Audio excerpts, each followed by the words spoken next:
آپ سے گزارش کرتے ہیں کہ اس چینل کو آپ ضرور سبسکرائب کریں اور اپنے فرینڈز کے ساتھ ان ویڈیوز کو ضرور شیئر کریں تاکہ اہل بیت کا پیغام زیادہ سے زیادہ جوانوں تک. اعوذ باللہ السمیع العلیم من الشیطان اللعین الرجیم. بسم اللہ الرحمن الرحیم. الحمد للہ الذی لم یتخذ ولدا ولم یکن له شریک فی الملک ولم یکن له ولی من الذل وکبرہ تکبیرا.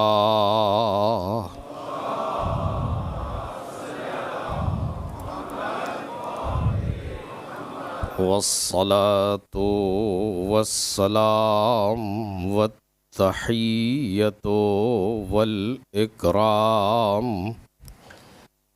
علی امینہ وحبیبہ وخیرتہ من خلقہ وحافظ سرہ ومبلغ رسالاتہ العبد المرتضی والنبی المجتبی والرسول المصطفى وآلہ الأطیبین الأطہرین الأکرمین المعصومین المظلومین الذین اذھب اللہ عنہم الرجس وطہرہم تطہیرا.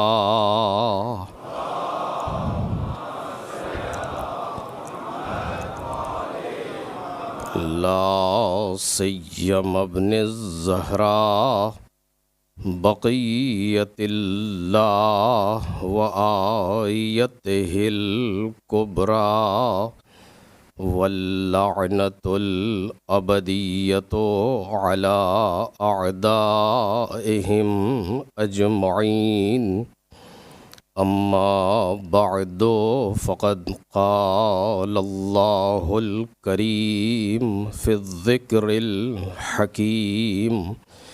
وعد اللہ الذین آمنوا منکم وعملوا الصالحات لَيَسْتَخْلِفَنَّهُمْ فِي الْأَرْضِ كَمَا اسْتَخْلَفَ الَّذِينَ مِنْ قَبْلِهِمْ وَلَيُمَكِّنَنَّ لَهُمْ دِينَهُمْ الَّذِي ارْتَضَىٰ لَهُمْ وَلَيُبَدِّلَنَّهُمْ مِنْ بَعْدِ خَوْفِهِمْ أَمْنًا يَعْبُدُونَنِي لَا يُشْرِكُونَ بِي شَيْئًا ومن کفر بعد ذلك فأولئك هم الفاسقون.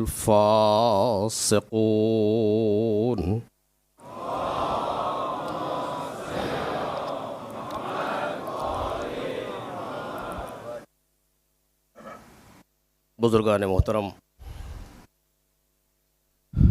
اور برادران ارجمند، سورہ مبارک نور کی اس آیہ کریمہ کے ذیل میں ہماری گفتگو مسلسل ہے، جس میں ارشاد الہی ہے کہ ایمان لانے والوں سے اور جو عمل صالح انجام دیتے ہیں ان سے پروردگار عالم کا یہ وعدہ ہے کہ تم میں سے جو لوگ ایمان لائے اور عمل صالح انجام دیں تو لَيَسْتَخْلِفَنَّهُمْ فِي الْأَرْضِ، ہم ان لوگوں کو ضرور ضرور ضرور زمین پر جانشین قرار دیں گے۔ کما استخلف الذین من قبلہم، جیسا کہ ان کے پہلے ہم اسی طریقے سے جانشین قرار دیتے رہے ہیں۔ وَلَيُمَكِّنَنَّ لَهُمْ دِينَهُمْ، اور ہم ان کے لیے ان کے دین کو محکم اور استوار اور ثابت قرار دیں گے۔ الَّذِي ارْتَضَىٰ لَهُمْ، وہ دین کہ جس کو ان کے لیے پسند کیا ہے۔ وَلَيُبَدِّلَنَّهُمْ مِن بَعْدِ خَوْفِهِمْ أَمْنًا، اور ہم ان کے خوف کو اور ان کو خوف سے امن کی طرف تبدیل کر دیں گے، اس طریقے سے کہ یعبدوننی لا یشرکون بی شیئا، کہ وہ میری ہی عبادت کریں گے اور اس میں کسی کو میرا شریک قرار نہیں دیں گے۔ ومن کفر بعد ذلک، اور اس کے بعد بھی اگر کوئی کفر کرے تو فاولئک هم الفاسقون، یہی وہ لوگ ہیں کہ جو فاسق ہیں۔ آیہ کریمہ کے توسط سے جو موضوع زیر بحث ہے وہ از غدیر تا ظہور ہے، غدیر سے ظہور تک، اور ابھی ہم آیہ کریمہ میں موجودہ الفاظ کی وضاحت کر رہے ہیں۔ کل کی گفتگو اس مقام تک پہنچی تھی کہ اگر ساری دنیا کے انسانوں کو تقسیم کیا جائے تو دو حصوں پر تقسیم ہو جائیں گے، مسلمان اور غیر مسلمان۔ مسلمانوں کو اگر تقسیم کیا جائے تو پھر دو حصوں پر تقسیم ہوں گے، مومن اور غیر مومن۔ البتہ یہاں مسلمانوں کا جو لفظ استعمال کر رہا ہوں اردو زبان میں، یہ وہ اسلام کی کیفیت ہے ہمارے یہاں جو اصطلاحی طور پر ایمان سے پہلے ہے، لیکن ایک اسلام کی کیفیت اور ہے جو ایمان کے بعد ہے، وہ مورد بحث نہیں ہے یہاں پر۔ ہم اصطلاحی طور سے جو عام طور سے جو مسلمان جو ہمارے یہاں تصور ہے، ہم اس اعتبار سے عرض کر رہے ہیں، یہ شبہہ نہ پیدا ہونے پائے، لہٰذا عرض کر رہا ہوں۔ اور جب مومنین کو تقسیم کیا جائے گا تو اس میں دو حصوں پر تقسیم ہوں گے، ایک وہ جو عمل صالح رکھتے ہیں اور ایک وہ جو عمل صالح نہیں رکھتے۔ اور ان تمام تقسیم میں جو چیز بہت ضروری ہے ہمارے لیے وہ یہ ہے کہ یہ سارے نام جو ہم نے آپ کے سامنے پیش کیے، اسلام ہو، ایمان ہو، اعمال صالح ہوں، جو بھی ہیں، یہ سب اپنے اندر درجات رکھتے ہیں۔ ہر ایک کا اسلام ایک درجے پر نہیں ہے، ہر ایک کا ایمان ایک درجے پر نہیں ہے، اور عمل صالح کے اعتبار سے بھی ہر انسان ایک درجے پر نہیں ہے۔ ہماری زبان میں اسے مقولہ بالتشکیک کہتے ہیں، یعنی اس میں درجات پائے جاتے ہیں، اس کو مد نظر رکھیے گا۔ ممکن ہے کبھی کوئی کسی درجے پر گفتگو ہو رہی ہوتی ہے کسی روایت میں، کبھی کسی درجے پر گفتگو ہو رہی ہوتی ہے کسی روایت میں، تو آپس میں بحث کو مخلوط نہیں کرنا چاہیے کہ جب بھی کوئی کہے کہ روایت میں یہ آیا ہے تو ممکن ہے کسی ایک درجے کی گفتگو کر رہی ہو وہ روایت۔ اب یہاں پر اب یہ جملہ زبان پر جاری ہوا ہے، لہٰذا عرض کر دوں آپ کے سامنے کہ قرآن مجید کہ جو انسانوں کی ہدایت کے لیے نازل ہوا، خوب یہ بالکل واضح ہے، قرآن مجید کتاب ہدایت ہے، تو جب انسانوں کی ہدایت کے لیے آیا ہے تو کسی خاص طبقے کی ہدایت کے لیے نہیں آیا، بلکہ ہر طبقے کی ہدایت کے لیے آیا ہے۔ وہ یہ معجزہ ہے قرآن کا، بھی اس پر گفتگو نہیں کر سکتا ہوں، یہ معجزہ ہے قرآن کا کہ ہر طبقے کی ہدایت کر رہا ہے، اور کم از کم 4 طبقے تو قرآن مجید نے خود بیان ہی کر دیے۔ کہتا ہے ہدن للناس، یہ کتاب ہدایت ہے انسانوں کے لیے۔ ایک جگہ کہتا ہے ہدن و رحمتن للمسلمین، یہ کتاب ہدایت ہے مسلمین کے لیے۔ ہدن و رحمتن للمومنین، یہ کتاب ہدایت ہے مومنین کے لیے۔ ہدن للمتقین، یہ کتاب ہدایت ہے متقین کے لیے۔ یعنی ناس سے شروع کر کے متقین تک لے جاتا ہے۔ کتنے 4 طبقے کم از کم ہو گئے جن میں اچھا خاصا فاصلہ پایا جاتا ہے۔ خود متقین کے درمیان بھی ایک درجے سے دوسرے درجے میں اچھا خاصا فاصلہ ہے، اور اس کو بہرحال ابھی بیان کرنے کا موقع نہیں ہے، ورنہ تو پھر گفتگو کہیں سے کہیں۔ خود ایمان کے اندر فاصلہ ہے، آپ جانتے ہیں کوئی 8 درجے پر ہے، کوئی 9 درجے پر ہے، کوئی 10 درجے پر ہے، کوئی کل ایمان ہے۔ اسی طریقے سے تقوی کے درمیان فاصلہ ہے، کوئی کسی مرحلے پر ہے، کوئی کسی مرحلے پر ہے، کوئی کسی مرحلے پر ہے۔ اسی طریقے سے اعمال کے درمیان بھی انسانوں کے درمیان فاصلہ رہتا ہے۔ اگر انسان ایک نماز پڑھ رہے ہیں، نماز مغرب عشاء پڑھ رہے ہیں مثلاً، اور ایک صف میں کھڑے ہوئے، ضروری نہیں سارے کے ساروں کا ثواب ایک جیسا ہو، کیونکہ ان میں آپس میں فرق بہت پایا جاتا ہے۔ کوئی کسی مرحلے پر ہے، کوئی کسی مرحلے پر ہے، کوئی کسی مرحلے پر ہے۔ میں انشاءاللہ اگر پہنچ سکوں گا تو عرض کروں گا۔ لہٰذا قرآن مجید ہر طبقے کی ہدایت کر رہا ہے، واضح۔ اس کی ذمہ داری ہے انسانوں کی بھی ہدایت کرے، عام انسان مجھ جیسے لوگ۔ اس کی ذمہ داری ہے کہ مومنین کی بھی ہدایت کرے، اس کی ذمہ داری ہے کہ مسلمانوں کی بھی ہدایت کرے۔ اس نے اپنے اندر ذمہ داری رکھی ہے کہ متقین کی بھی ہدایت کرے۔ خوب، ہر طبقے کی یہ ہدایت کر رہا ہے قرآن مجید۔ جب اس طریقے سے ہے تو قرآن مجید میں اتنی صلاحیت ہونی چاہیے کہ ہر طبقے کو رزق ہدایت دے سکے۔ درست ہے یا نہیں؟ ہر طبقے کو رزق ہدایت دے سکے۔ اب وہ کیسے دے رہا ہے اس سے اس وقت بحث نہیں ہے، ورنہ پھر گفتگو کہیں سے کہیں جائے گی۔ قرآن مجید کے برابر کچھ لوگ قرار دیے گئے جو بالکل ہم تراز قرآن ہیں۔ وہ کون لوگ ہیں وہ ہم نہیں جانتے۔ پیغمبر نے فرمایا انی تارک فیکم ثقلین کتاب اللہ و اطرتی، ہم تمہارے درمیان 2 گراں قدر چیزیں چھوڑ کر کے جا رہے ہیں، ایک قرآن مجید اللہ کی کتاب، اور ایک ہمارے اہل بیت اور ہماری اطرت۔ جب تک تم ان دونوں سے وابستہ رہو گے گمراہ نہیں ہوگے۔ خوب، اس کے بعد یہ جملہ ہے وَإِنَّهُمَا لَن يَفْتَرِقَا حَتَّى يَرِدَ عَلَيَّ الْحَوْض، اور یہ دونوں آپس میں جدا نہیں ہوں گے یہاں تک کہ حوض کوثر پر میرے پاس پہنچ جائیں۔ جدا نہ ہونے کا مطلب کیا ہے؟ جس طریقے سے ایک ہے ویسا ہی دوسرا ہے۔ کیونکہ جدا ہونا کوئی ظاہری جدائی تو مقصود نہیں ہے کہ جہاں اہل بیت ہو وہاں قرآن رکھا ہو، جہاں قرآن رکھا ہو اہل بیت کھڑے ہو، ایسا نہیں ہے۔ بلکہ جو شان قرآن ہے وہی شان اہل بیت ہے، جو انداز قرآن ہے وہی انداز اہل بیت ہے، جو قرآن مجید کے اندر چیزیں پائی جاتی ہیں وہی اہل بیت کے اندر چیزیں پائی جائیں گی۔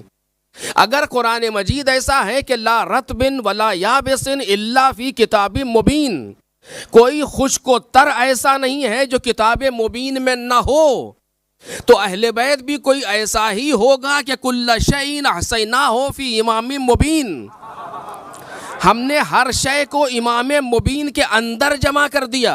اہل بیت کے دامن میں تنگی کے ہم قائل نہیں ہیں، لیکن پہلے کوئی ایسا لاؤ تو جو قرآن جیسا مزاج رکھتا ہو۔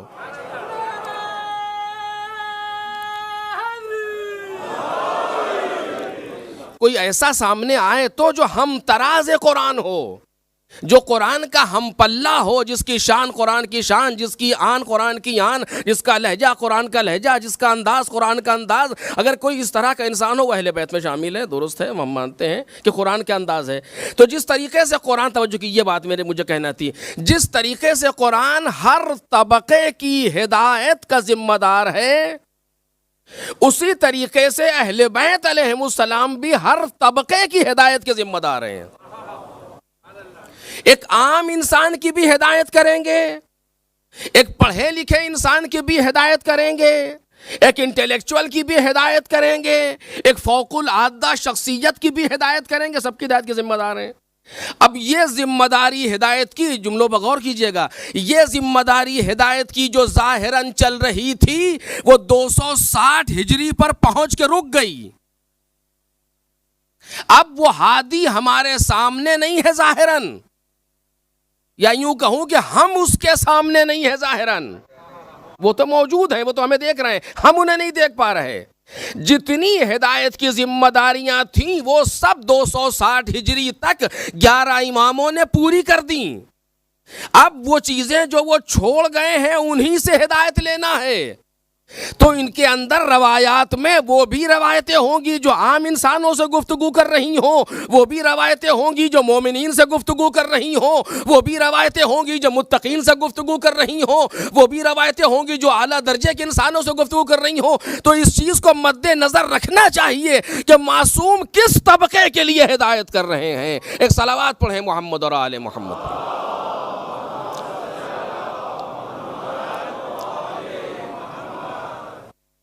ان کے اندر ذرا ہر واقعے میں آپ دیکھیں کوئی محدود نہیں ہے واقعہ، ہر واقعہ لامحدود ہے اپنے آپ میں، صرف یہ ہے کہ آپ دیکھ کس جہت سے رہے ہیں۔ ایک جہت سے عام انسانوں کے لیے ہدایت نظر آ رہا ہے، دوسری جہت سے دیکھیے تو خاص لوگوں کے لیے ہدایت بن رہا ہے۔ اب یہ موقع نہیں ہے، ورنہ میں آپ کے سامنے عرض کرتا، اور انشاءاللہ آنے والے تقاریر میں شاید گفتگو ہو اس پر، کہ ایک ہی واقعے میں مختلف طریقوں سے مختلف گروہوں کے لیے ہدایت موجود ہے۔ خیر، تو میں عرض کر رہا تھا کہ پروردگار عالم نے ہر ایک کے لیے ہدایت رکھی ہے اسی قرآن مجید میں۔ اب جب مسلمانوں سے خاص ہوئے تو مومنین بنے، مومنین سے خاص ہوئے تو وہ لوگ بنے جو عمل صالح بھی رکھتے ہیں۔ توجہ کریں، عمل صالح بھی رکھتے ہیں، آپس میں درجات ہیں، میں عرض کر چکا۔ عمل صالح کسے کہتے ہیں؟ کل میں نے تھوڑی سی گفتگو آپ کے سامنے کی کہ کوئی عمل صالح کیسے بنتا ہے، کیا کریں کہ ہمارے اعمال صالح بن جائیں، صلاحیت پیدا ہو جائے ان کے اندر، کیا کریں؟ آخر اعمال تو ہم انجام دے ہی رہے ہیں دنیا میں۔ آپ دیکھ رہے اتنا بڑا مجمع ہمارے سامنے موجود ہے، ہر جگہ اسی طرح سے لوگ موجود ہیں، ہر مجلس سے موجود، ہر جگہ موجود ہے، مساجد میں موجود ہے، تمام موجود ہیں لوگ، لیکن ہر ایک کا عمل صالح ہے کہ نہیں یہ کیسے پتہ چلے گا؟ خدا کرے کہ ایسا ہی ہو، صالح یعنی جس میں ایسی صلاحیت پیدا ہو جائے کہ پروردگار عالم اسے قبول کر لے۔ کل میں نے آپ کے سامنے گزارش کی، صرف ذہنوں کو قریب کرنے کے لیے عرض کر رہا ہوں، یعنی عمل کے اندر دو حسن پائے جانے چاہیے۔ ایک حسن فعلی، ہماری حوزے کی زبان میں حسن فعلی یعنی خود عمل کا، فعل یعنی عمل، خود اس عمل کا اچھا ہونا۔ برے عمل سے کوئی خدا کا قرب نہیں پا سکتا، بالکل دو دو چار والی بات ہے، یہ ممکن ہی نہیں ہے کہ کوئی ایسے عمل سے، جس عمل سے خدا نے منع کیا ہے، اسے انجام دے کر کے خدا کے قریب ہو جائے۔ ہو سکتا ہے ایسا؟ آپ تو اس بات کو مانیں گے نہیں۔ اپنے کسی ورکر سے آپ کہیں گے دیکھو یہ کام نہ کرنا، اور وہی کام کرے، اور پھر بھی وہ آپ سے قریب ہو جائے گا۔ تو سوال یہ ہوتا ہے نکال باہر کریں گے اسے، ایک بار دیکھیں گے، دو بار دیکھیں گے، بعد نکال دیں گے کہ یہ وہی کر رہا ہے جو ہم منع کر رہے ہیں۔ تو یہ ایک فطری چیز ہے، یہ ایک عقلی چیز ہے کہ کسی انسان سے انہی چیزوں کے ذریعے سے قریب ہوا جا سکتا ہے جو اسے پسند ہو۔ واضح؟ کسی بھی انسان سے انہی چیزوں کے ذریعے سے قریب ہوا جا سکتا ہے جو اسے پسند ہو، اور جو اسے ناپسند ہیں اس کو چھوڑ کے قریب ہو سکتے ہیں۔ اگر کوئی چیز آپ کو ناپسند ہے، میں وہی انجام دے رہا ہوں، اور پھر بھی آپ سے قریب ہونے کے دعویٰ کروں، آپ مانیں گے اسے؟ کبھی نہیں مانیں گے۔ پروردگار سے بھی اگر ہمیں قریب ہونا ہے تو انہی چیزوں کو انجام دینا پڑے گا جو اسے پسند ہیں۔ اس نے اپنی پسند کا اعلان بھی کیا ہے، قرآن مجید میں اعلان کیا، نبی کی زبان سے اعلان کروایا، ائمہ طاہرین کی زبان سے اعلان کروایا کہ اسے کون سی چیزیں پسند ہیں۔ اب یہ اس پر گفتگو نہیں کرنا۔ اسی طریقے سے چونکہ اہل بیت علیہم الصلاۃ والسلام، لفظ اہل بیت میں خود پیغمبر شامل ہیں، میں بار بار کہہ رہا ہوں تو متوجہ رہیں اس کی طرف۔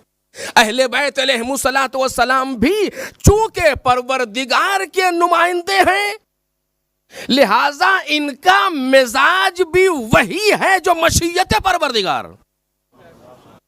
یا کوئی فرق ہے آپ کی نظر میں؟ سوال ہی نہیں پیدا ہوتا۔ مزاج اہل بیت، مزاج معصومین وہی ہے جو مشیت پروردگار ہے، اور بلکہ فرق نہیں ہے دونوں میں کوئی، چونکہ میں نے کل بھی حدیث پڑھی تھی کہ نحنو مشیت اللہ، ہم ہیں اللہ کی مشیت، ما تشاؤون الا ان یشاء اللہ، آپ تو کچھ چاہتے ہی نہیں ہیں سوائے اس کے جو خدا چاہتا ہے۔ تو جب اہل بیت علیہم السلام اس طریقے کے ہیں تو یہ بھی وہی مزاج رکھتے ہیں جو مشیت خدا ہو۔ تو جب خدا کے نزدیک نہیں ہوا جا سکتا کسی برے کام کے ذریعے سے جو خدا کو ناپسند ہو، تو اہل بیت کے نزدیک بھی نہیں ہوا جا سکتا کسی ایسے کام کے عمدن کرنے سے جو اہل بیت کو ناپسند ہے۔ ایک صلوات پڑھیں محمد اور آل محمد۔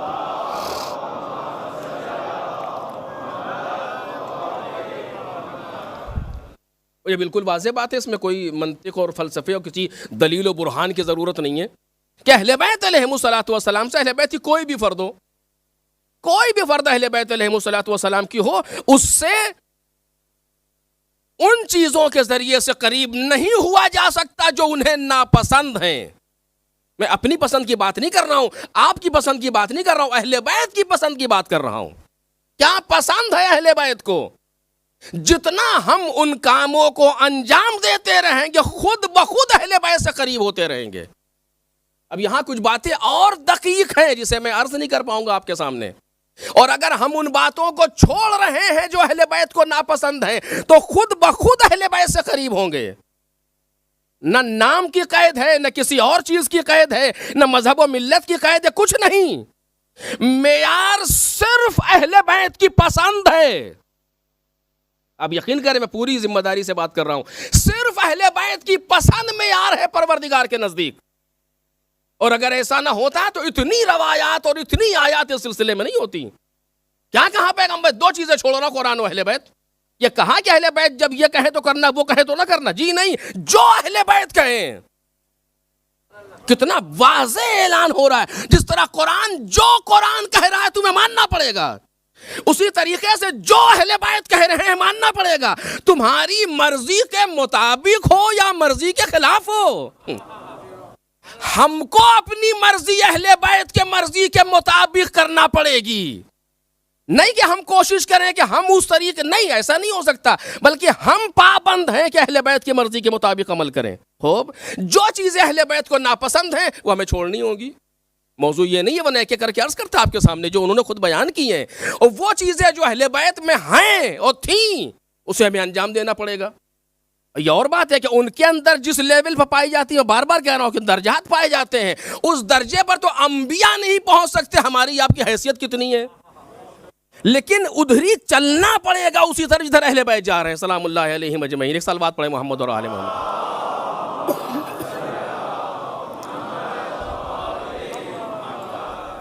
جو اہل بیت کی پسند ہے بس وہی معیار ہے, وہی معیار ہے, وہی دین ہے, وہی شریعت ہے, سب کچھ وہی ہے جو اہل بیت کی پسند ہے. اہل بیت کی پسند و ناپسند یہ معیار دین و شریعت ہے, اس کے علاوہ کچھ نہیں ہے. میں آپ سے سچ کہہ رہا ہوں, صرف اہل بیت معیار ہے. اہل بیت کی پسند دین ہے, اہل بیت کی ناپسند دین سے باہر کی چیز کا نام ہے. تو اس سے ہم قریب ہو سکتے ہیں. خوب, یہاں تک بات آ گئی. اب عمل صالح کیسے بنے گا؟ پہلی چیز حسن فعلی ہو, عمل اچھا ہو. اچھا عمل کیسے ہوگا؟ کہ وہ اعمال جو اہل بیت نے انجام دیے, توجہ کیجئے, جو اہل بیت نے انجام دیے وہ اچھے عمل ہے, وہ حسن عمل ہے جس کو اہل بیت نے انجام دیا, اور جس کو انجام نہیں دیا وہ برا عمل ہے. چونکہ ہم اس بات کے قائل ہیں کہ اہل بیت کسی اچھے عمل کو چھوڑ ہی نہیں سکتے. کیا آپ مانتے ہیں کہ یہ معصومین ترک اولا کر سکتے ہیں؟ خب ترک اولا کسے کہتے ہیں؟ میں ایک معمولی سے مثال آپ کے سامنے پیش کرتا کہ بات واضح ہو, جب بچوں کی سمجھ میں آئے. یہ لفظ سنا بہت ہوگا آپ نے, جب عصمت کے درجات بیان ہوتے ہیں, کوئی کسی درجے کا معصوم, کوئی کسی درجے کا معصوم, کوئی کسی درجے کا معصوم. البتہ عصمت کی ایک عصمت منصبی ہے اور ایک عصمت عملی ہے. بعض لوگ منصب لے کر کے معصوم ہیں, من جانب اللہ انہیں منصب عصمت دیا گیا ہے, جیسا کہ انبیاء علیہم السلام 1,24,000 یہ معصومین, پیغمبر کے علاوہ 13 معصومین عصمت منصبی رکھتے ہیں. کچھ لوگ وہ ہیں جو منصبی نہیں ہیں, عصمت عملی رکھتے ہیں, عملاً معصوم ہیں. ان کے پاس منصب نہیں ہے لیکن عملاً معصوم ہیں. کتنے گناہوں سے آپ معصوم ہوں گے. مثلاً کوئی ایک انسان بیٹھا ہوا شراب نہیں پی سکتا, کچھ بھی ہو جائے, جان چلی جائے, تو یہ شراب پینے سے معصوم ہے, محفوظ ہے شراب پینے سے, لیکن عصمت نہیں ہے اس اعتبار سے کہ منصب پایا جائے اس کے اندر, لیکن عمل میں معصوم ہے. اسی طریقے سے بعض علماء اس جگہ تک پہنچ گئے کہ واجبات پر معصوم ہیں, محرمات پر معصوم ہیں, مستحبات پر معصوم ہیں, مکروہات پر معصوم ہیں. یہاں تک آ گئے. یا جیسے جناب عباس سلام اللہ علیہ, جناب زینب سلام اللہ علیہ, جناب معصوم قم سلام اللہ علیہ, جناب علی اکبر سلام اللہ علیہ, یہ ساری شخصیات عصمت کی منازل پر ہیں, سب عصمت کے منصب پر فائز ہیں, سارے کے سارے معصوم ہیں بغیر کسی شک و شبہ کے. لیکن جو معصوم, جو آپ کہتے ہیں نا معصوم کتنے کا 14, اب جگہ 14 ہیں تو جو انبیاء سارے غیر معصوم تھے, تو کیسے کہہ رہے معصوم 14؟ جتنے انبیاء ہیں اولو العزم پیغمبر ہیں, سب کے سب غیر معصوم ہیں. کہیں غیر معصوم تو نہیں, پھر 14 کیسے؟ ہاں عصمت کے آخری مرحلے پر یہ 14 ہیں. توجہ کیجئے, عصمت کے آخری مرحلے پر یہ 14 ہیں, اور جیسے یہ معصوم ہیں ان کے مقابلے میں سب غیر معصوم ہیں. نہیں معلوم بات پہنچی کہ نہیں پہنچی. اس درجے پر کوئی معصوم نہیں ہے ان کے جیسا. یہ صرف 14 ہے جو معصوم ہے, اس میں کیسے کیسے کیا اس پر چھوڑ رہا ہوں. ان کے یہاں ایک چیز یہ ہے, نہ صاحب ہے, نہ نسیان ہے, نہ ترک اولا ہے, کچھ نہیں. غلطی ان سے نہیں ہو سکتی. رہ گیا, چھوٹ گیا, یہ سب ان کے یہاں نہیں ہے. بھول گئے, ان کے یہاں نہیں ہے. ترک اولا بھی نہیں. ترک اولا کیا؟ فرض کیجئے ایک گاؤں ہے, ایک گاؤں میں 2 مسجدیں ہیں. ایک مسجد ہے جہاں نماز جمعہ ہوتی ہے, ایک مسجد ہے جہاں نماز جمعہ نہیں ہوتی. بہتر کون سی مسجد ہے نماز کے لیے, ثواب کے لیے؟ جامع مسجد. اگر اہل بیت ہو تو کہاں جائیں گے؟ جامع مسجد میں. کیوں؟ چونکہ اولا ہے وہاں نماز پڑھنا, یہ ترک نہیں کر سکتے. ایک صلوات پڑھیں محمد اور آل محمد.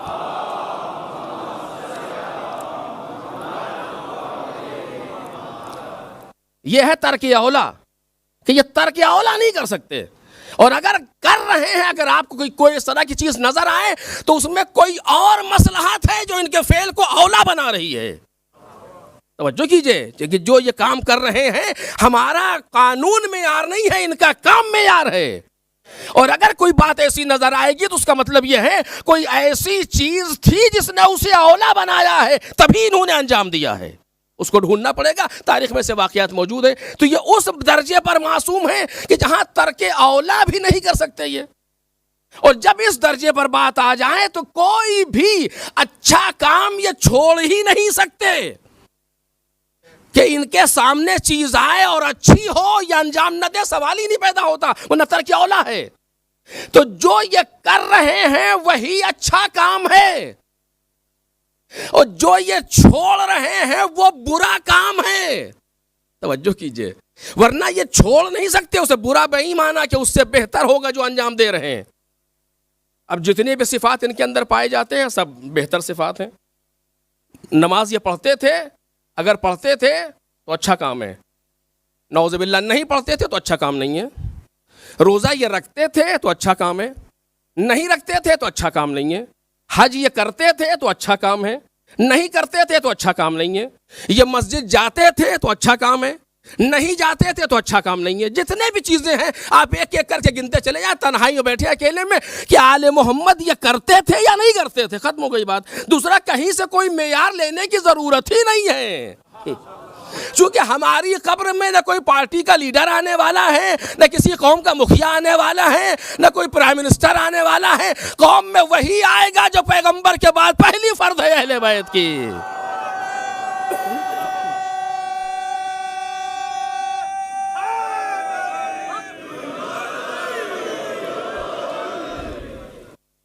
ایک صلوات.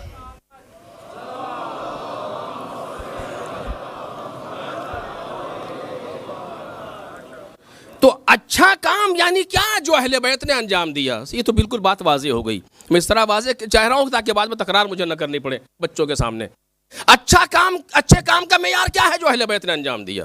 اٹھا کے دیکھ لیجئے تاریخ, جو کام اہل بیت نے انجام دیے ہیں وہ اچھے کام ہیں. ایک, اس کے بعد یہ کام تو ہم آسانی سے سمجھ سکتے ہیں, یہ کام, یہ چیز ہمارے لیے آسان ہے. عمل صالح پر بات کر رہا ہوں, یہ آسان ہے کہ اہل بیت نے یہ کیا ہے, یہ کیا ہے, یہ کیا ہے, یہ کیا, سب اچھا ہے. لیکن آیا اہل بیت کا کیا ہوا اچھا کام ہمارے لیے صالح بنے گا یا نہیں؟ اہل بیت کے جو اچھے کام ہیں جو انہوں نے انجام دیے ہیں وہ ہمارے لیے صالح بنیں گے یا نہیں بنیں گے؟ کام بذات ہی اچھا کام ہے, بنفس خود اچھا کام ہے وہ بذات خود, لیکن وہ ہمارے لیے صالح بنے گا یا نہیں کا پتہ نہیں. کیسے پتا چلے گا کہ آپ اسے صالح بنا بھی سکتے ہیں, نہیں بھی بنا سکتے, چاہے بنا لیں چاہے نہ بنائیں. کیوں؟ کہ اسی نیت سے انجام دے جس نیت سے اہل بیت نے انجام دیا. توجہ کیجئے, یہ کتنا سخت ہے مرحلہ, اتنا آسان نہیں ہے. یہ اسی نیت سے انجام دیجئے جس نیت سے اہل بیت نے انجام دیا. کہ کیا ممکن ہے کہ ہم اس نیت سے انجام دیں؟ کہ ممکن تو نہیں ہے لیکن کوشش تو کر سکتے ہیں. ویسی نیت تو ہو ہی نہیں سکتی دنیا میں کسی کی، کیونکہ جس جگہ وہ موجود ہے نیت یعنی وہی خلوص، وہ مرحلہ تو آ ہی نہیں سکتا. لیکن کم از کم ہماری نیت کا ڈائریکشن اس کے اپوزٹ تو نہ ہو. جدھر اہل بیت جا رہے ہیں اس کے الٹا تو نہ چل رہے ہو ہم. اب ایک جگہ پر آپ دیکھیں اہل بیت کی نیت کیسے واضح ہو. ہم نے دیکھا اہل بیت علیہ السلام نماز پڑھ رہے تھے، خوب پڑھ رہے تھے، یہ تو اچھا کام تھا. کس نیت سے پڑھ کے ہمیں کیا معلوم؟ نیت ہمیں کیا پتا. جہاد میں جا رہے تھے، کہا بالکل گئے تھے. کس نیت سے گئے تھے، کب یہ کیسے معلوم ہو؟ دیکھ رہے آپ، نیت تو دل کے اندر کی چیز ہے، نفس کے اندر کی چیز ہے، روح کے اندر کی چیز ہے. یہ کیسے معلوم ہوگی کہ اہل بیت کس نیت سے کام انجام دے رہے ہیں؟ تو جب تک یہ پتہ نہیں چلے گا تو ہم عمل صالح انجام نہیں دے پائیں گے، جو کہ معیار اہل بیت ہیں. ان کے علاوہ کوئی معیار نہ بن سکا ہے نہ بن سکے گا. ہمارے لیے نہیں، کسی کے لیے جب سے دنیا قائم ہے، جب تک قائم رہے گی. انبیاء کے لیے بھی معیار یہی لوگ ہیں، ملائکہ کے لیے بھی معیار یہی لوگ ہیں. کیسے آپ سرچ کروں، بہت سی چیزیں بہت دقیق ہیں. سب کے لیے معیار اہل بیت علیہ الصلوۃ والسلام، یہ انوار قدسی سب کے لیے معیار یہی ہے. سبحنا فسبحت الملائکہ، ہم نے تسبیح کی تو ملائکہ کو تسبیح کا طریقہ آیا.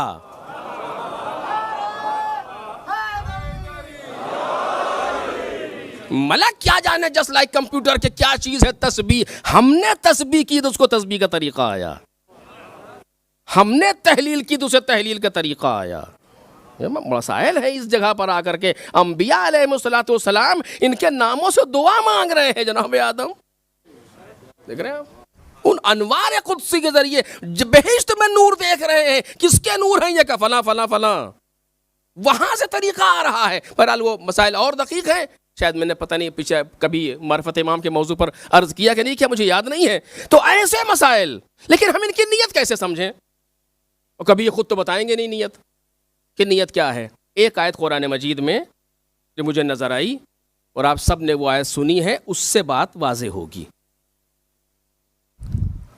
کون سی آیت ہے؟ وَيُطْعِمُونَ الطَّعَامَ عَلَىٰ حُبِّهِ مِسْكِينًا وَيَتِيمًا وَعَسِيرًا. اہل بیت نے روزے رکھے 3 دن. روزے کی نیت کی صحت کے لیے روزے مانے، حسن علیہ الصلوۃ والسلام کی شفا کے لیے روزہ رکھے. اب وہ اس میں مفسرین میں تھوڑا سا اختلاف ہے کہ ایک ہی بار میں 3 بار یہ ایسا ہوا یا 3 دن. بہرحال اس میں مجھے بحث نہیں. مسکین آیا، یطعمون الطعام علی حبہ مسکینا، دروازے پر دستک دی، میں ایک مسکین ہوں، بھوکا ہوں. اٹھا کر کے روٹی دے دی. مولا کائنات نے اپنی روٹی احترام میں جناب سیدہ، ان کے احترام میں حسنین علیہ السلام، ان کے احترام میں جناب فضہ. ایک روٹی کا سوال ہوا، 5 روٹیاں حاضر ہو گئیں. چلا گیا. اگلے دن پھر پانی سے افطار کر لیا بچوں نے. پھر روزہ رکھا. اسیر آیا، مسکینم و یتیم آیا، پھر یہی ہوا، پھر دے دیا. اسیر آیا، پھر دے دیا. یہاں تک بات واضح ہو گئی. قرآن مجید کہہ رہا ہے یطعمون الطعام علی حبہ. اب یہ حبہ میں بڑے مسائل ہیں کہ حبہ سے مراد کیا ہے، کس کی محبت میں. یطعمون الطعام علی حبہ، اس کی محبت میں. کس کی؟ یہ کبھی اور انشاءاللہ. یتیما و مسکینا و یتیما و اسیرا، یہ ہو گیا، دے دیا روٹی، چلے گیا، بات ختم ہو گئی، سورہ نازل ہو گیا. اس کے بعد اس سورہ کے اس آیت کے بعد کی آیت کون سی ہے؟ انما نطعمکم لوجہ اللہ لا نرید منکم جزاء ولا شکورا. ہم جو تمہیں کھانا کھلا رہے ہیں یہ صرف اللہ کے لیے کھلا رہے ہیں، نہ تم سے ہمیں کوئی جزا چاہیے نہ شکریہ چاہیے. واضح؟ یہ کون سا عمل ہے؟ کبھی اس پر غور کیجئے. یہ کون سا عمل ہے آخر؟ ہم نے جو تمہیں کھانا کھلایا ہے، ابھی جو روٹی دی ہے، خوب، یہ ہم نے صرف اللہ کے لیے دی ہے. اچھا، نہ تم سے ہمیں کوئی جزا چاہیے نہ کوئی شکریہ چاہیے. لا نرید منکم جزاء ولا شکورا. خوب، جب نہیں چاہیے تو کہہ کیوں رہے ہیں؟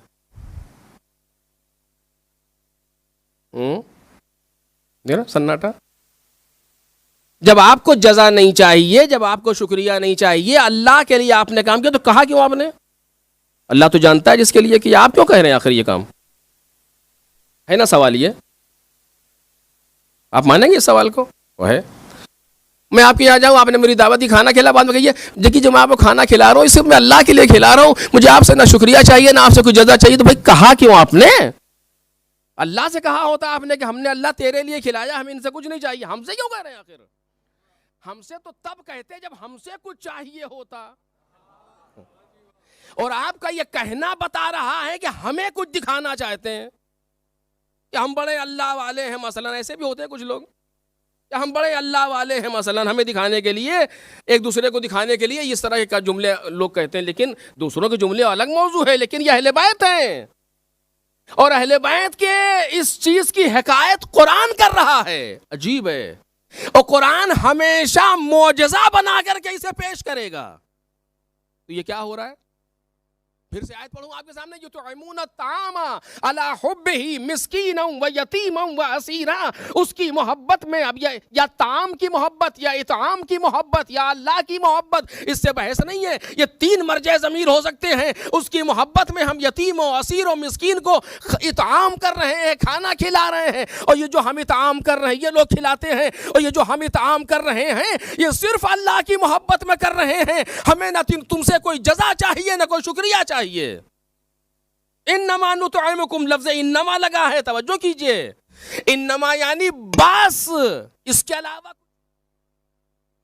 ترجمہ ہے انما کا، بس اس کے علاوہ کچھ اور نہیں، انما نطعمکم لوجہ اللہ، ہم نے جو تمہیں کھانا کھلایا صرف اللہ کے لیے، کسی اور کے لیے نہیں، اور جب صرف اللہ کے لیے ہے تو انداز یہ ہے کہ لا نرید منکم جزاء ولا شکورا، نہ کوئی جزا چاہیے نہ کوئی شکریہ چاہیے۔ تو اہل بیت جب یہ آپ نے کام اللہ کے لیے کیا تھا تو خدا جانتا ہے کہا کیوں۔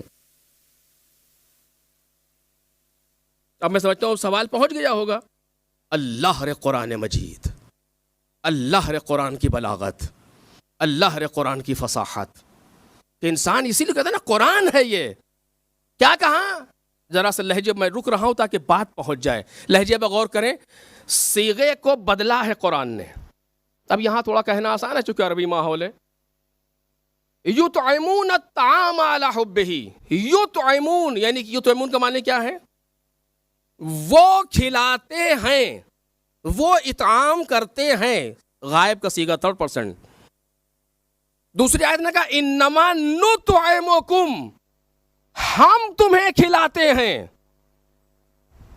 پہلی آیت میں وہ کھلاتے ہیں، دوسری آیت نے کہا ہم تمہیں کھلاتے ہیں، یعنی پہلی آیت میں قرآن مجید نے اہل بیت کے اطعام کا قصیدہ پڑھا۔ توجہ کریں، پہلی آیت میں اہل بیت کے اطعام کا قصیدہ پڑھا کہ یہ وہ لوگ ہیں کہ یطعمون الطعام علی حبہ مسکینا و یتیما و اسیرا، یہ قصیدہ ہے اہل بیت کے اطعام کا۔ دوسری آیت میں اہل بیت جو کہہ رہے ہیں اسے بیان کیا، لیکن اللہ نے فضاحت قرآن، وہاں غائب کا صیغہ ہے، یہاں متکلم کا صیغہ، یعنی وہاں کہا اللہ نے کہا کہ اہل بیت ایسا کرتے ہیں کہ یا انہوں نے یہ کرتے ہیں، اب یہاں اہل بیت خود کہہ رہے ہیں کہ نطعمکم لوجہ اللہ، ہم تمہیں کھلا رہے ہیں۔ اب توجہ کیجئے، اب یہاں پر بس غور کیجئے گا بات ضائع نہ ہو جائے۔ جب آپ کسی سے کہتے ہیں، چونکہ بات قرآن مجید کی ہے، وہ لوگ اللہ کی راہ میں کھلاتے ہیں، یطعمون الطعام علی حبہ مسکینا و یتیما و اسیرا، انما نطعمکم، آیت آ رہی ہے اللہ کی طرف سے، بہت توجہ عزیزو، آیت آ رہی ہے اللہ کی طرف سے، بیان کر رہے ہیں رسول اللہ، صیغہ ہے اہل بیت کی طرف کا۔ واضح ہے؟ اچھا اگر واضح نہیں ہے تو صلوات پڑھیں۔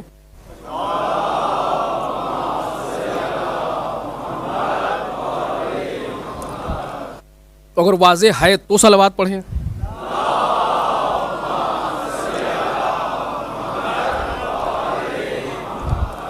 بیان ہو رہا ہے، کون بیان کر رہا ہے؟ قرآن مجید۔ آیت ابھی جناب جبرائیل آئے ہیں اس واقعے کے بعد، یہ لوگ اللہ کی طرف سے کھانا کھلاتے ہیں، اللہ کی محبت میں یا کس کی محبت میں اطعام کرتے ہیں مسکین و یتیم و اسیر کو، اور پھر اس کے بعد فوراً ہم تمہیں کھلاتے ہیں۔ آپ کون؟ جناب جبرائیل، انہوں نے تو کھلایا نہیں، رسول اللہ انہوں نے تو روٹی دی نہیں، پھر یہ ہم کون کا اہل بیت؟ تو اہل بیت تو یہاں ہے نہیں، تو بھیا ہم کھلاتے ہیں کیسے؟ بات واضح ہے نا؟ جب آپ کہیں گے فلاں انسان نے ایسا کیا ایسا کیا ایسا کیا، تو پھر یہ کیسے کہیں گے کہ ہم ایسا کر رہے ہیں؟ اسی کی طرف کہیے، یعنی ہونا یہ چاہیے تھا. توجہ کریں، اصل میں بات یہ ہے کہ یہ اللہ کی محبت میں مسکین و یتیم و اسیر کو کھانا کھلاتے ہیں. وَيَقُولُونَ، اور یہ کہتے ہیں کہ ہم اللہ کے لیے کھلا رہے ہیں. لیکن قرآن مجید نے یقولون رکھا نہیں ہے کہ کہتے ہیں. پھر کیا ہے کہ یہ اہل بیت کے جو اندر نیت چھپی ہے قرآن اسے واضح کر رہا ہے. اگر ہم یہ نہ کہتے تو تم سمجھتے کیسے کہ انہوں نے کیوں کھلایا؟ توجہ کریں. اگر ہم یہ نہ کہتے تو تم کیسے سمجھتے کہ انہوں نے کھلایا؟ اگر ہم یہ کہہ دیتے کہ یہ انہوں نے اللہ کے لیے اطعام کیا ہے مسکینا و یتیما و اسیرا ویقولون، اور یہ کہتے ہیں کہ انما نطعمکم لوجہ اللہ، تب تم سمجھتے کہ اہل بیت نے کہا. اہل بیت نے کہا نہیں ہے، بلکہ جو نیت اہل بیت نے رکھی تھی معافی ضمیر، ہم نے اسے آیت میں واضح کر دیا تمہاری ہدایت کے لیے، تاکہ تم حسن فعلی بھی سمجھو اور حسن فاعلی بھی سمجھو. ایک صلوات پڑھیں محمد اور آل محمد.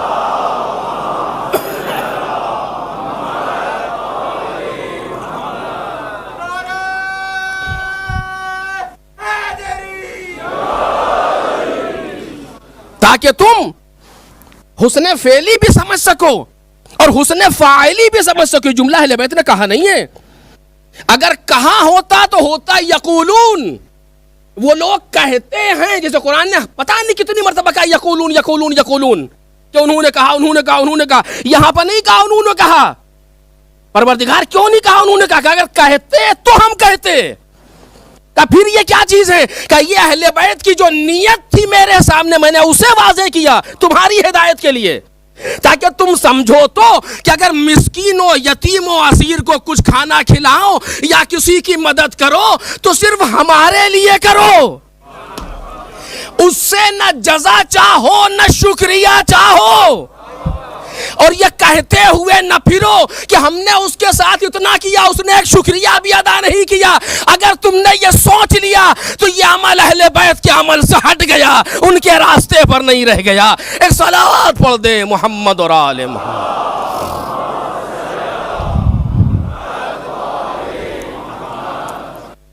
اگر تم نے یہ سوچ لیا تو پھر عمل تمہارا اہل بیت سے ہٹ گیا، کیونکہ اہل بیت وہ ہے کہ لا نرید منکم جزاء ولا شکورا.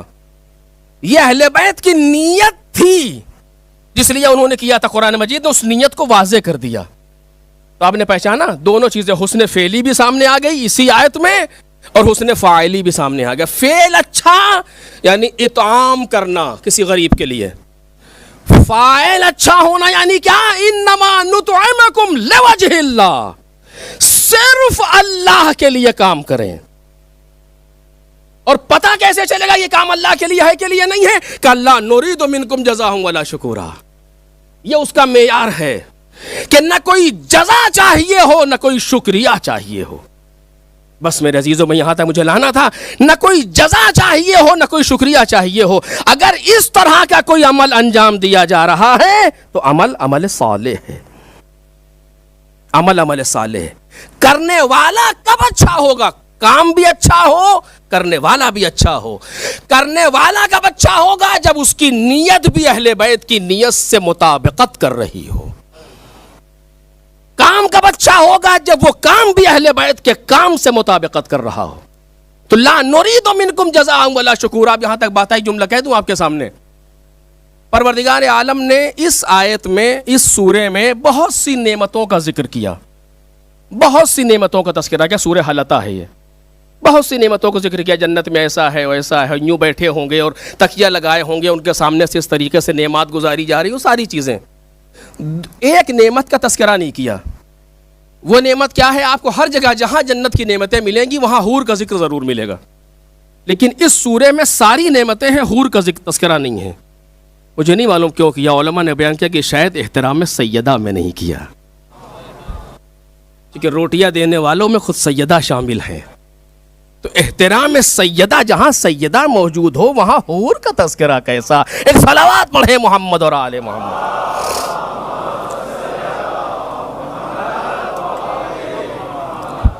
تھوڑی سی بات اور دقیق ہے لیکن اس کو عرض نہیں کروں گا آپ کے سامنے، نہیں کیا۔ اور دوسری چیز، سب کچھ کہہ چکا جب پروردگار، تو اس کے بعد کہتا ہے اِنَّا هَذَا كَانَ لَكُمْ جَزَاءً، اے اہل بیت یہ ساری چیزیں آپ کے لیے جزا ہیں۔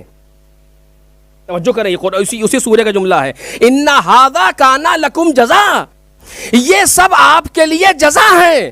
وَكَانَ سَعْيُكُمْ مَشْكُورًا، اور آپ کی کوشش مشکور ہے، یعنی ہم شکریہ ادا کر رہے ہیں۔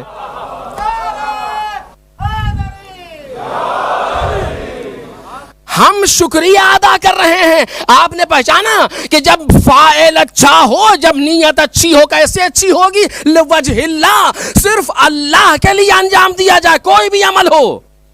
مجلس پڑھ رہے ہو صرف اللہ کے لیے، مجلس سن رہے ہو صرف اللہ کے لیے، مجلس برپا کر رہے ہو صرف اللہ کے لیے، ماتم کر رہے ہو صرف اللہ کے لیے، زیارت پڑھ رہے ہو صرف اللہ کے لیے، نماز پڑھ رہے ہو صرف اللہ کے لیے، کسی مومن کی مدد کر رہے ہو صرف اللہ کے لیے، کسی بچی کا جہیز دے رہے ہو صرف اللہ کے لیے، کسی بچے کی فیس دے رہے ہو صرف اللہ کے لیے، کسی بزرگ کو روڈ کراس کرا رہے ہو صرف اللہ کے لیے، ہلکی سی روڈ صاف کر رہے ہو صرف اللہ کے لیے۔ اگر یہ سارے کام اللہ کے لیے کیے جائیں تو خدا کیا کام کا معیار یہ ہے کسی اور سے جزا نہ مانگنا؟ توجہ کریں، کسی اور سے جزا نہ مانگنا، کسی اور سے شکریہ کے طلبگار نہ ہونا۔ جس دن یہ چیز پیدا ہو گئی تو سمجھ لینا ہم تمہیں جزا بھی دیں گے، تمہارا شکریہ بھی ادا کریں گے۔ ایک صلوات پڑھ دیں محمد اور آل محمد۔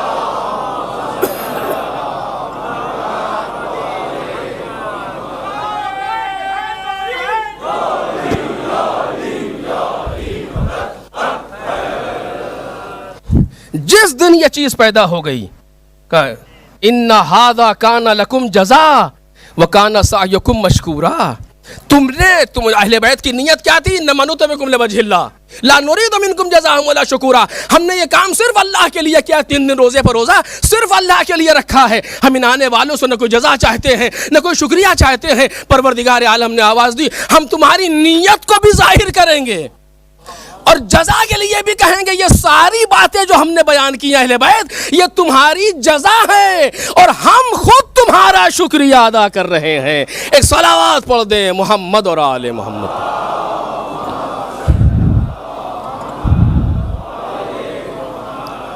اب یہ انسان کی اپنی تلاش ہے کہ وہ دنیا والوں سے جزا چاہتا ہے یا اس مالک سے جزا چاہتا ہے، دنیا والوں سے شکریہ چاہتا ہے یا اس پروردگار سے شکریہ چاہتا ہے۔ حسن فعلی کام اچھا ہو، حسن فاعلی نیت اچھی ہو، بس یہ اصل بات تھی جو مجھے کہنا تھی۔ حسن فاعلی یعنی نیت اچھی ہو۔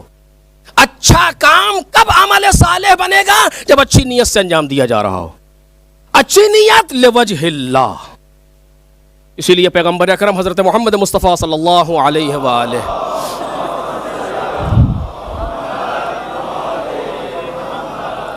آواز دیتے ان اللہ لا ينظر الى صورکم واعمالکم، پروردگار تمہاری صورتوں کی طرف اور تمہارے اعمال کی طرف نظر نہیں ڈالتا، تمہاری صورتوں کو نہیں دیکھتا، تمہارے اعمال کو نہیں دیکھتا خدا۔ انما ينظر لقلوبکم الى قلوبکم والى نیاتکم، پروردگار تمہارے دلوں کی طرف دیکھتا ہے، تمہاری نیتوں کی طرف دیکھتا ہے۔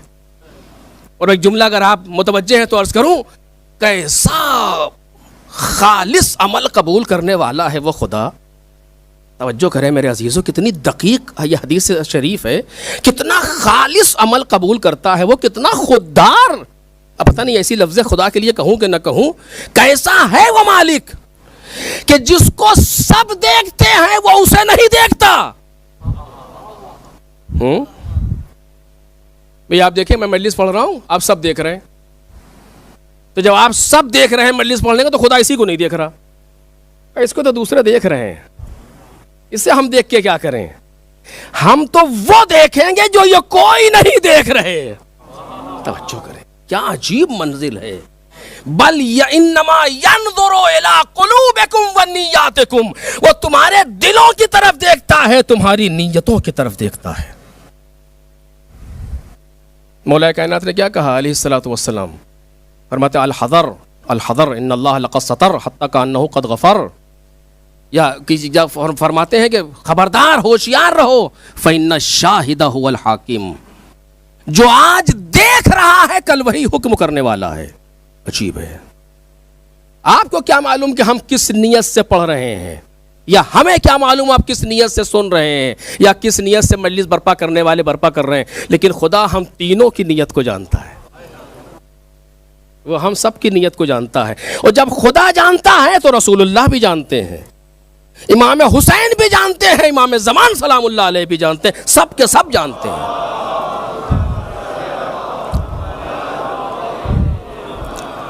اسی کی طرف قرآن مجید نے اشارہ کیا. یہ بس آخری آج کی بات کو بند کر رہا ہوں. اسی کی طرف قرآن مجید نے اشارہ کیا. قل کل یعمل علی شاکلتہ, قرآن مجید کی آیت ہے. پیغمبر کہہ دیجئے کل یعمل علی شاکلتہ, ہر انسان اپنے شاکلے کے اعتبار سے عمل کرتا ہے. امام صادق سلام اللہ علیہ نے تفسیر کی شاکلتہ ای علی نیتہ, ہر انسان اپنی نیت کے اعتبار سے عمل کرتا ہے. الا وان النیت ہی العمل, یاد رکھو کہ نیت ہی عمل ہے.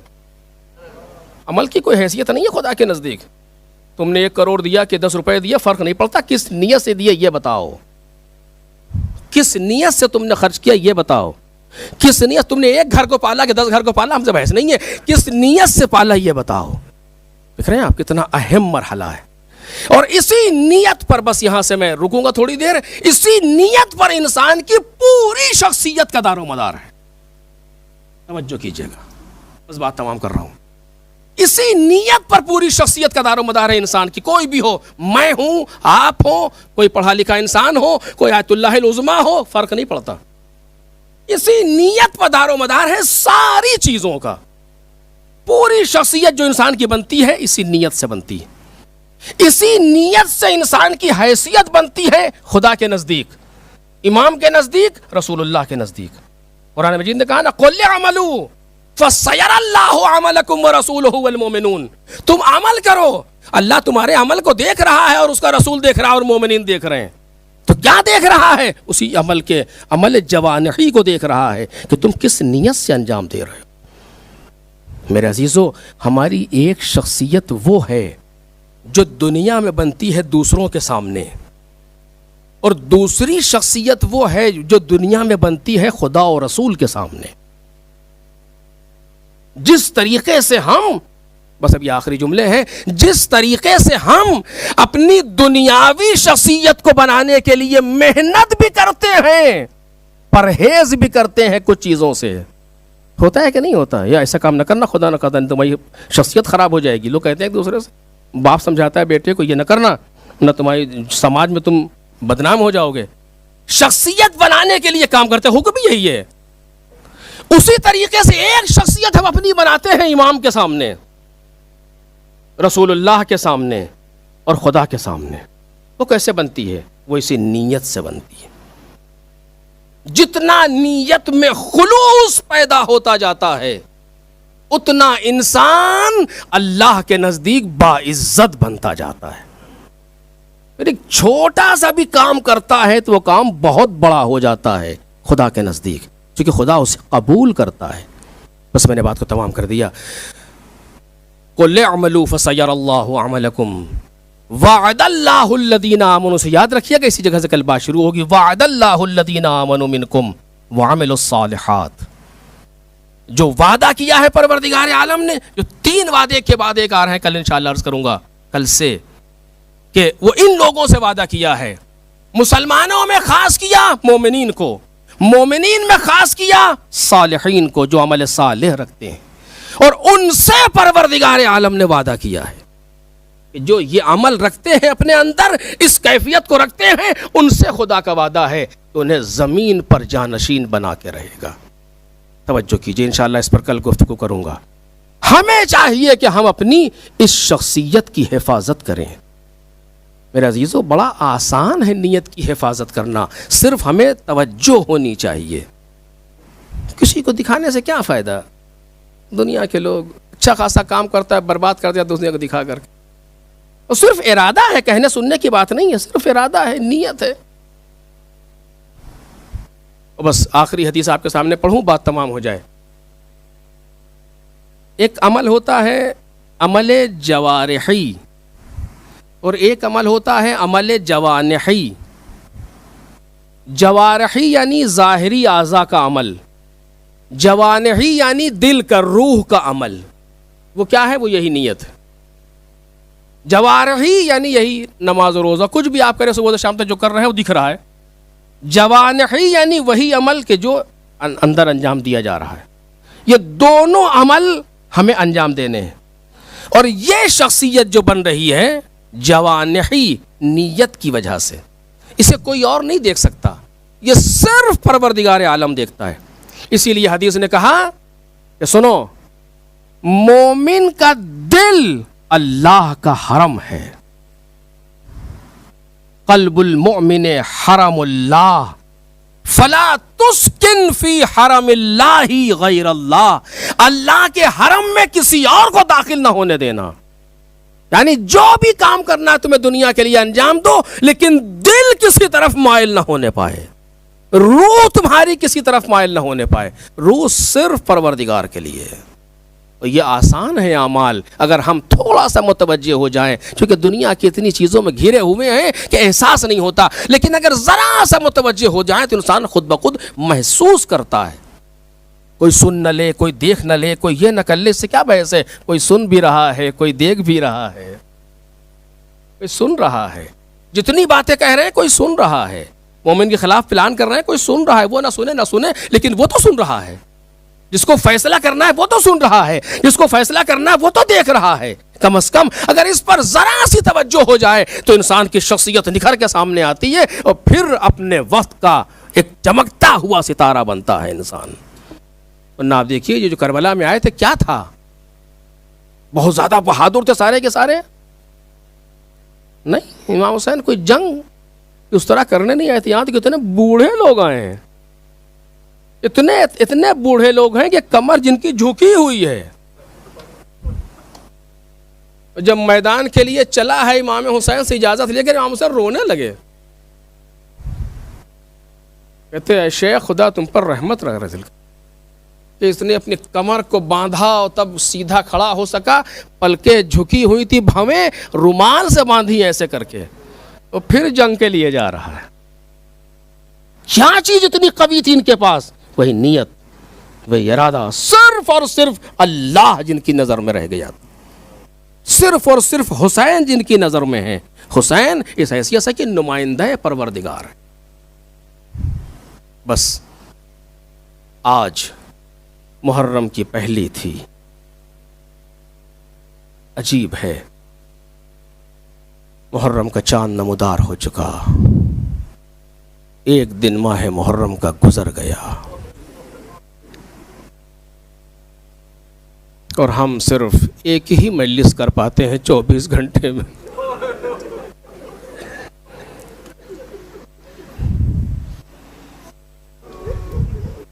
کبھی کتنی مجلسیں کرتے تھے، اس مجلس سے اس مجلس میں، اس مجلس سے اس مجلس میں، ایک مجلس 24 گھنٹے میں کر پاتے ہیں۔ لیکن مولا آپ کا شکریہ کہ آپ نے اس کا بھی موقع دے دیا۔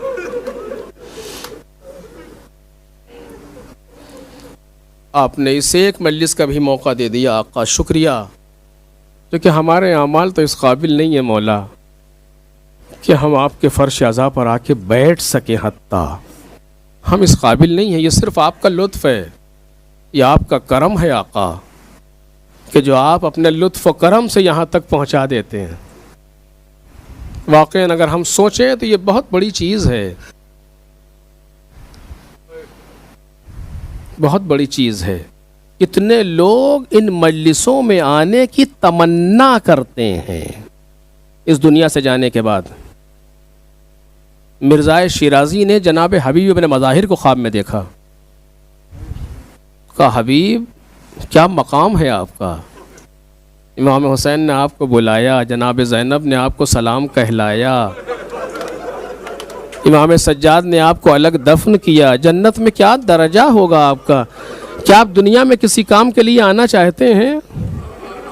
تو جناب حبیب نے کہا 3 کام بتائے, ان میں سے ایک یہ تھا کہ مجلس حسین میں شرکت کریں.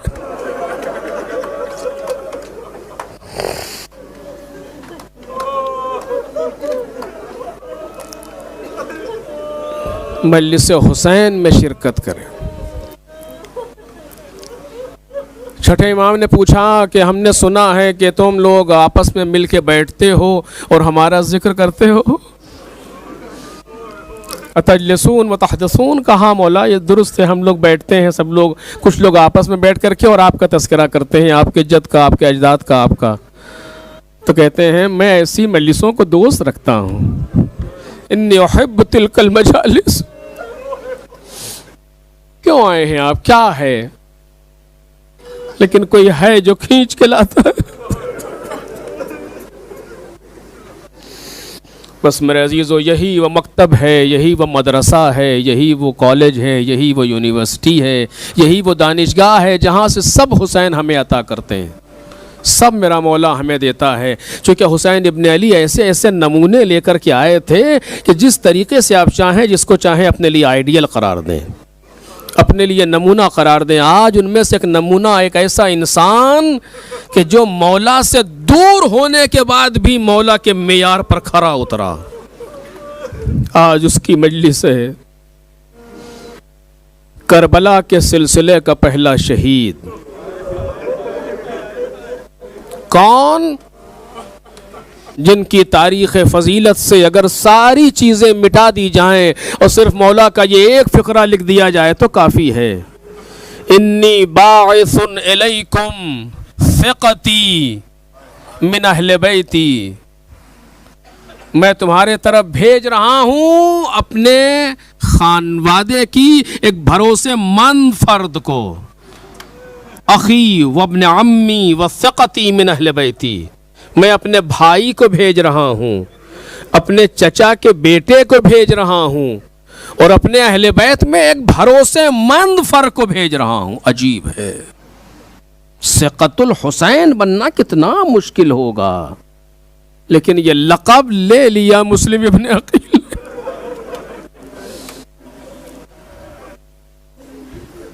مسلم کوفے سے یہ خطوط آئے ہیں اور یہ حجت تمام کرنے کے لیے مسلم تم چلے جاؤ. میں نے تاریخ میں نہیں دیکھا جناب مسلم نے ایک لمحے کے لیے کہا مولا کسی اور کو بھیج دیں.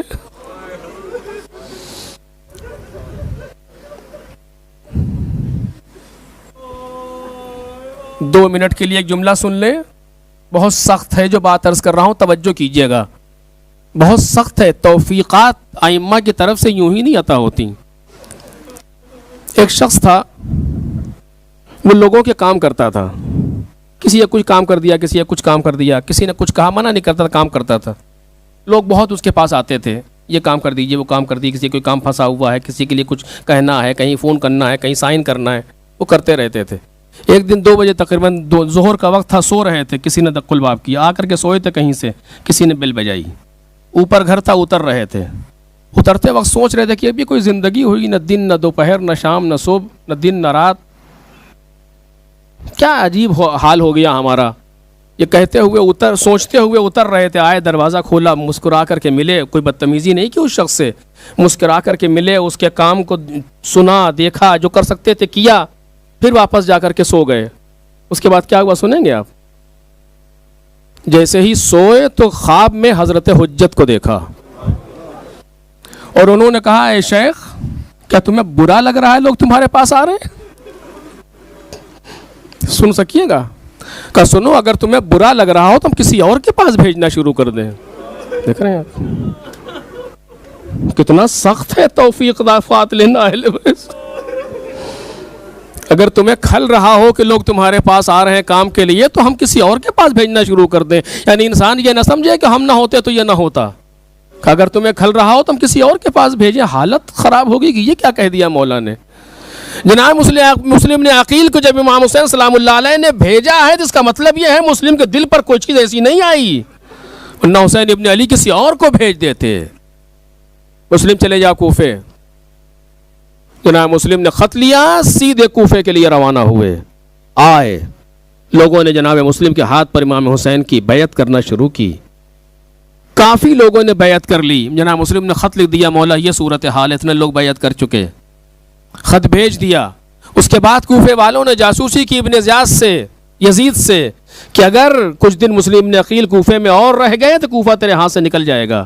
ابن زیاد امام حسین کا لباس اور اسی حیت بنا کر کے کوفے میں وارد ہوا. جناب مسلم نے عقیل کہہ چکے تھے کہ امام حسین آنے والے, لوگ سمجھے امام حسین آ رہے ہیں. اب اس میں کون سی چیزیں ہیں لیکن اب نہیں عرض کر پاؤں گا. لوگوں نے نعرے لگانا شروع کیے, لوگوں نے آ کر کے استقبال کیا. اس نے ایک ایک کو پہچانا اور اس کے بعد پھر اس نے اعلان کرا دیا اور پھر حالات بدلنا شروع ہوئے. جس نے مسلم کو پناہ دی اس کا خون حلال ہے, اس کا مال لوٹ لیا جائے گا, اس کی اولاد کو قتل کر دیا جائے گا. لوگوں نے ساتھ چھوڑنا شروع کیا. جو اللہ کے لیے نہیں آتا وہ ان مسائل سے ڈر جاتا ہے. جو اللہ کے لیے آتا ہے وہ جان رہے یا جائے, اولاد رہے یا جائے, میرا پروردگار کا حکم ہے. پھر وہ کسی بات کی فکر نہیں کرتا کہ یہ ہو رہا ہے یا وہ ہو رہا ہے, کیا ہو رہا, ہوا کرے جو ہو رہا ہے. ہم حسین ابن علی کے لیے حاضر ہیں. لوگوں نے ساتھ چھوڑنا شروع کر دیا, یہاں تک کہ مسلم اکیلے ہونا شروع ہو گئے. روایت کہتی ہے کہ جب جناب مسلم نے تقریباً 7 ذی الحج کو نماز پڑھائی ہے تو نماز میں 30 لوگ موجود تھے صرف. جو کوفے کی مسجد چھلک جاتی تھی لوگوں سے, اب لوگ آنا بند کر رہے ہیں جناب مسلم کے ساتھ. اور جب نماز پڑھا کر کے پیچھے گھومے ہیں تو 10 لوگ تھے. اور جب باب الکندہ سے باہر نکلے ہیں تو اکیلے تھے.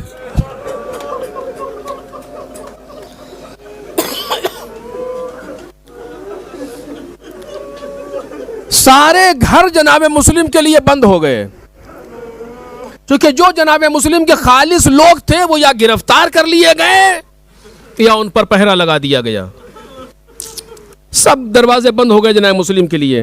اور جناب مسلم کو ایک بات کی فکر ہے کہ ہم اپنی ذمہ داری پوری کریں کہ امام حسین کو اطلاع دے کہ یہاں یہ ہو گیا. ایسا نہیں جناب مسلم جانتے نہیں ہے کہ امام حسین کو پتہ نہیں, انہیں معلوم ہے, معرفت ہے جناب مسلم اس سے کہیں بالا تر ہے, لیکن اپنی ذمہ داری پورا کرنا چاہتے. حسین نے مجھے سفیر بنا کے بھیجا, میرے مولا نے مجھے سفیر بنا کے بھیجا ہے, مجھے حکم دیا ہے کہ کوفے کے حالات سے مجھے آگاہ کرنا. تو جس طرح میں نے وہ حالات بیان کیے تھے ویسے یہ حالات بیان کروں. جس دروازے پہ جاتے کوفے کی فوج لگی ہوئی ہے, کوفے سے باہر نہیں نکل پا رہے, پوری رات ٹہلتے رہے. جب صبح ہوئی تو ایک ٹوٹی سی مسجد میں پناہ لے کر کے بیٹھ گئے. گھوڑے کو شاہراہ پہ چھوڑ دیا. یہ 8 کا پورا دن گزر گیا. جناب مسلم بھوکے پیاسے اسی مسجد میں بیٹھے رہے. 8 کا دن کون سا ہے جب حسین ابن علی نے مکہ چھوڑا. رات آئی تو پھر نکلے جناب مسلم, اور پھر چاروں طرف جا رہے ہیں, پیدل چل رہے ہیں. اب جس دروازے پہ جا رہے ہیں جہاں سے دیکھ رہے بند ہے, جس راستے پر گئے راستہ بند کر دیا گیا. پوری رات ٹہلتے رہے, کہیں سے کوئی راستہ ایسا نہ مل سکا کہ کوفے سے باہر نکل جائیں. تھک کر کے ایک دروازے پر جا کر کے بیٹھ گئے, ایک چبوترے پر. کچھ دیر کے بعد دروازہ کھلا, ایک عورت وہاں سے باہر آئی اور ایسا لگ رہا تھا جیسے وہ کسی کا انتظار کر رہی ہے. اس نے دیکھا کوئی جوان ہمارے دروازے پر بیٹھا ہے. کہنے لگی اے شخص, تجھے پتا نہیں کوفے کے حالات کیسے ہو رہے ہیں؟ مسلم نے عقیل آئے ہوئے ہیں تو اپنے گھر چلا جا ورنہ فوجیں تجھے پریشان کریں گی. یہ کہہ کر کے اس نے دروازہ بند کر لیا, اندر چلی گئی. جناب مسلم بیٹھے رہے. کچھ دیر کے بعد وہ پھر آئی, پھر اس نے دیکھا کہ میں نے تجھ سے کہا تھا چلے جاؤ, ایسا نہ ہو کہ ابن زیاد کی فوجیں تمہیں پریشان کریں. جناب مسلم نے اشارے سے پانی مانگا.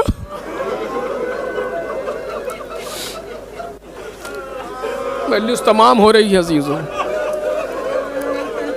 اشارے سے جناب مسلم نے پانی مانگا, چونکہ مانگنا تو اس خاندان کو آتا ہی نہیں.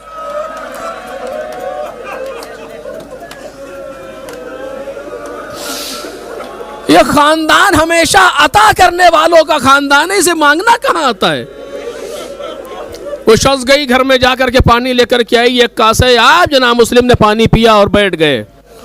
اس نے کہا تو چلا جا مجھے. اب اس نے لہجہ بدل دیا، کہتی ہے میں ایک بیوہ عورت ہوں، مجھے اچھا نہیں لگ رہا میرے دروازے پہ کوئی جوان بیٹھا. جب اتنا سنا تو جناب مسلم کہتے ہیں بی بی اتنا بتاؤ جس کا گھر نہ ہو وہ کہاں جائے؟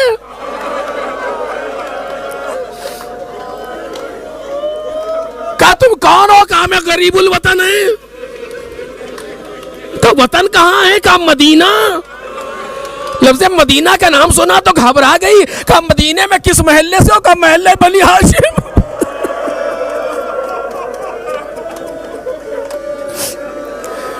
جیسے محلے بنی ہاشم سنا تڑپ کے بولی یار یہ نام کیا ہے؟ کہا مسلم ابن عقیل کہتے.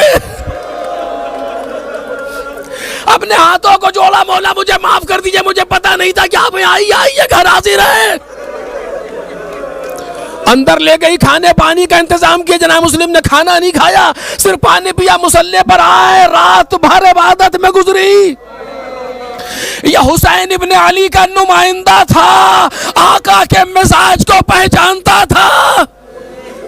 پوری رات عبادت میں گزاری، سحر سے پہلے کچھ دیر کے لیے سوئے، اور جب اٹھے تو کہتے ہوئے اٹھے انا للہ و انا الیہ راجعون. تو نے کہا آپ سوئے نہیں؟ کہا نہیں سوئے تھے، میں نے خواب میں دیکھا چچا آئے ہیں اور کہہ رہے مسلم علی جل علی جل.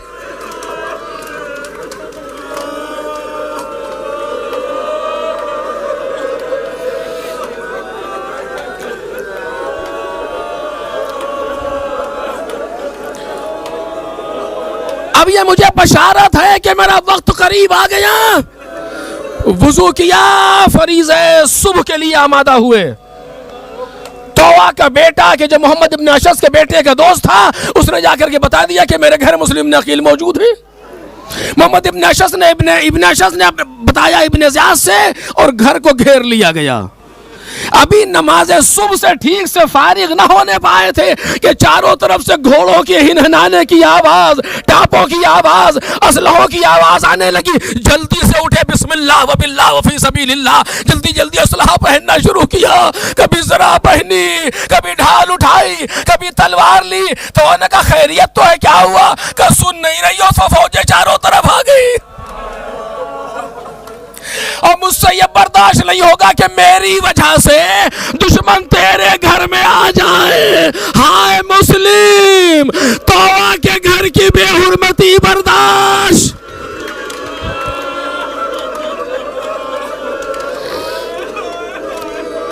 تووا کے گھر کی بے حرمتی برداشت نہ کر سکے. ہائے سید سجاد سے پوچھئے، ارے جن کے سامنے خیموں کے اندر تلوار نکالی، باہر آئے، خوب لڑے. عقیل کا لال تھا، علی ابن ابی طالب کا داماد تھا، بھتیجا تھا، کیسے نہ لڑتا، خوب لڑے. یہاں تک کہ دھوکے سے مسلم کو گرفتار کیا گیا. لے کر کے ابن زیاد کے سامنے آئے. کسی نے کہا امیر کو سلام کرو. مسلم نے آنکھوں میں آنکھیں ڈالی، کہتے مالی امیر سوال حسین، میرے لیے سوائے حسین کے کوئی دوسرا امیر نہیں.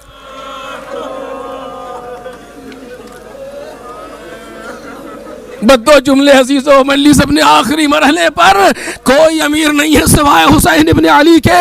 ابن زیاد نے کہا کہ تم سلام کرو یا نہ کرو لیکن تمہیں قتل کیا جائے گا. حکم دیا گیا. جناب مسلم نے وصیتیں کر لی، دارالامارہ کی چھت پر لے جایا گیا. جا کر کے جب مسلم ابن عقیل کو قتل کے وقت کا یقین ہو گیا، آواز دی اتنی اجازت دے کہ 2 رکعت نماز پڑھ لو. 2 رکعت نماز جناب مسلم نے پڑھی. مجھے نہیں معلوم زیارت کا دستور کب سے چلا. نماز پڑھنے کے بعد مکے کا رخ کیا، آواز دی السلام علیکہ یا ابا عبداللہ.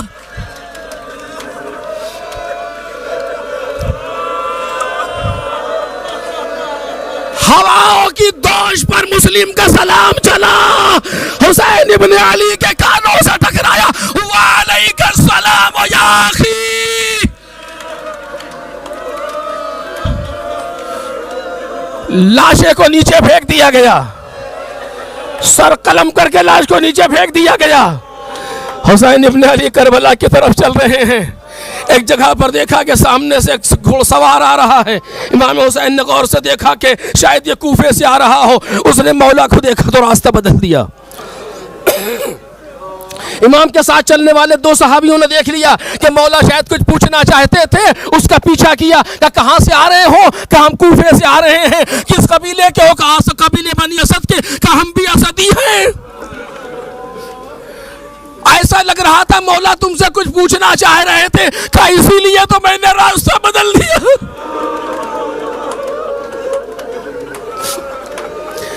کیوں کیا ہو گیا؟ کہ مجھے معلوم تھا کہ حسین مسلم کے بارے میں پوچھیں گے، اور میں کیسے بتاتا کہ جب کوفے سے چلا تھا تو لاش کے پیروں میں رسی بندھی۔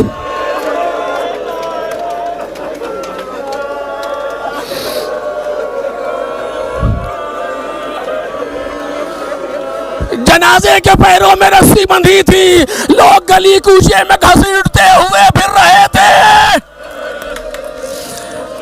امام حسین کو خبر شہادت مسلم ظاہری طور پر ملی، مسلم کے بھائیوں کو بلایا، کہا بتاؤ تمہارا کیا ارادہ ہے؟ کہا آقا ہم کوفے چلیں گے، یا تو بھائی کا بدلہ لیں گے اور یا ہم بھی جام شہادت پی لیں گے۔ بس امام حسین خیمے کے اندر آئے۔ ابو الفضل العباس کی حقیقی بہن جناب مسلم کی زوجہ ہے، آ کر کے خیمے میں بیٹھ گئے۔ زینب مسلم کی بچی کو لاؤ، حمیدہ غالباً نام ہے، چھوٹی بچی ہے، 7-8 برس کی، لایا گیا۔ مولا نے پہلو میں بٹھا لیا، سر پر ہاتھ پھیرنا شروع کیا۔ آج اسے انداز کچھ بدلا بدلا سا لگا، گھبرا کے اس نے مولا کے چہرے کو دیکھا، کھڑی ہو گئی۔ خاندان امامت کی پلی تھی، انداز جانتی تھی، کہتی آقا خیریت تو ہے؟ ارے آپ تو ایسے تشفقت کر رہے ہیں جیسے یتیموں کے ساتھ کیا جاتا ہے۔ بس یہ سننا تھا۔ امام نے گلے جیسے لگا لیا، اے میری لاڈلی، اب مجھے اپنا باپ سمجھنا، تیرا بابا دنیا میں نہ رہ گیا۔ ارے کاش کاش یہ منظر سکینہ نے نہ دیکھا ہوتا کہ جب کسی کا باپ مر جاتا ہے گود میں بٹھاتے ہیں، دستے شفقت پھیرتے ہیں، وہ انداز بدل گیا۔ منہ پر تماچے، پہلو پر درے، بابا بابا۔ سے گزارش کرتے ہیں کہ اس چینل کو آپ ضرور سبسکرائب کریں اور اپنے فرینڈز کے ساتھ ان ویڈیوز کو ضرور شیئر کریں تاکہ اہل بیت کا پیغام زیادہ سے زیادہ جوانوں تک۔ السلام علی الحسین وعلی علی ابن الحسین وعلی اولاد الحسین